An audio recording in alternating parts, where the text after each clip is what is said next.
Quería referir muy brevemente al contexto de la producción histórica en la cual se insertó este informe. Y en este sentido quiero decir que nosotros en este informe abordamos, como bien dijo Horacio, 25 casos de empresas de distintas regiones del país. Son empresas de distintas actividades económicas, del cordón industrial de zona sur entre Buenos Aires y La Plata, Berisso y Ensenada, del cordón industrial de zona norte entre Buenos Aires y el sur de Santa Fe,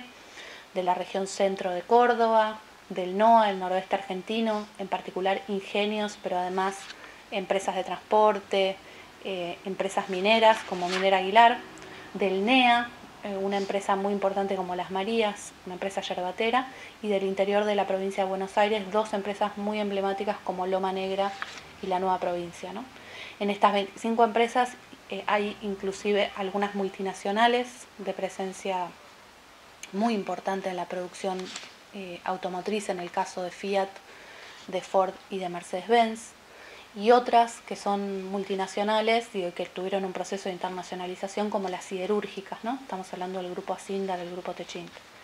Es decir, estamos hablando de gigantes en términos de la economía argentina, de grandes empresas, y en este sentido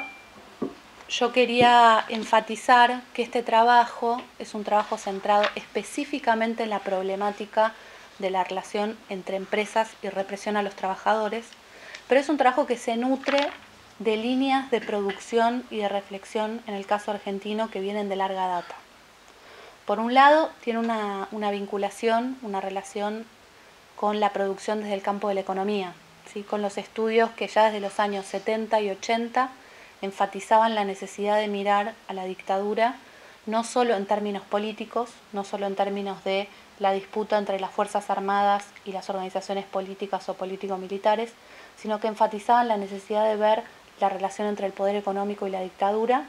y que analizaron además en profundidad el desarrollo de los grupos económicos en esta etapa, el papel del capital transnacional en la Argentina y el cambio estructural que significó la dictadura en términos de la desindustrialización, en términos del proceso de valorización financiera y en términos del impacto que esto tuvo en la estructura del empleo y en la distribución del ingreso. Entonces, hay toda una línea que desde los años 70 y 80 viene trabajando, y es en diálogo con esta línea de producción que nosotros pudimos identificar a estas grandes empresas y pudimos seleccionarlas, no en términos únicamente de su papel en la represión, sino además en términos de su papel en este ciclo económico que se inicia desde mediados de los años 70. Quería al mismo tiempo decir que hubo una serie de producciones mucho más amplias que se recogieron en un libro que justamente coordinó Horacio junto con Juan Pablo Boslaski, un libro muy importante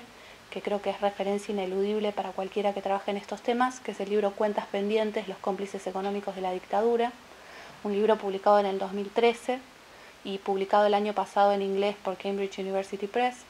y que recoge contribuciones de un campo muy amplio que piensa en términos generales esta relación entre empresas y dictadura, ¿no? Pensando no únicamente esa problemática en la que nosotros nos vamos a focalizar en profundidad hoy, sino pensando toda otra gama de cuestiones. La provisión de cuadros por parte de los grupos económicos al equipo económico de la dictadura. El caso emblemático es el caso de José Alfredo Martínez de Hoz, que pasa de ser presidente del directorio de Asindar a ser ministro de Economía de la dictadura, a cargo del equipo que implementa esas transformaciones estructurales, pero hay una gran cantidad de cuadros que provienen de las filas empresariales. Es un libro que recoge la participación de distintas cámaras, ¿no? Es un libro que recoge la vinculación entre poder económico y sectores eclesiásticos, la vinculación con asociaciones de abogados y el papel de los abogados y de sectores del Poder Judicial, el papel de estas transformaciones económicas que tuvieron lugar en la dictadura, en el legado que implicó este periodo para la democracia posteriormente.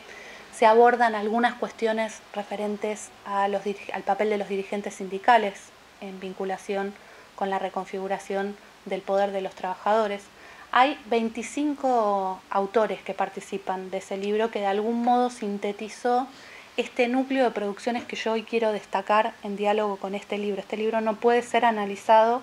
si no como un hito en un largo proceso de acumulación que necesitó de varias generaciones y de distintas cabezas que fueron sumando fuerzas, ¿no? Esta línea, la producción en el campo de la economía, este esfuerzo de síntesis que significó el libro Cuentas Pendientes, se sumó a otras contribuciones recientes que también me gustaría destacar. En los últimos años se produjo en la Argentina la apertura de varios archivos. Uno de los archivos muy importantes con los cuales nosotros trabajamos en esta investigación es el archivo de la Dirección de Inteligencia de la Policía de la Provincia de Buenos Aires. El primer archivo de inteligencia abierto en la Argentina, gestionado por la Comisión Provincial por la Memoria y abierto tanto para las víctimas como para los investigadores, fue un archivo muy importante. La constitución del Archivo Nacional de la Memoria fue otro archivo muy importante, otro repositorio al cual también pudimos acceder y que nutrió nuestro trabajo. Pero además me gustaría destacar la presencia de otros archivos que fueron abiertos para grupos de investigadores, por ejemplo el archivo de la Comisión Nacional de Valores, que iluminó el papel de esta institución durante la dictadura y permitió detectar procesos como el de apropiación de empresas, es decir, la expropiación de algunos empresarios, en general pequeños y medianos, por parte de otros, y la reabsorción de estas empresas tanto por fuerzas militares como por otros grupos económicos, ¿no? Y permitió vincular algunas instituciones que en general se consideran como por fuera del aparato represivo con el aparato represivo, ¿no? En el caso de la Comisión Nacional de Valores, el grupo de investigadores que la propia institución contrató para hacer una investigación sobre la propia dinámica de la comisión, descubrió que algunos peritos de la propia Comisión Nacional de Valores habían sido asignados a Campo de Mayo en momentos de interrogatorio, donde estos peritos expertos en documentación empresarial asistían a los interrogadores en la tortura de aquellos a los cuales le estaban robando, extrayendo las empresas que luego eran reapropiadas por otros grupos económicos.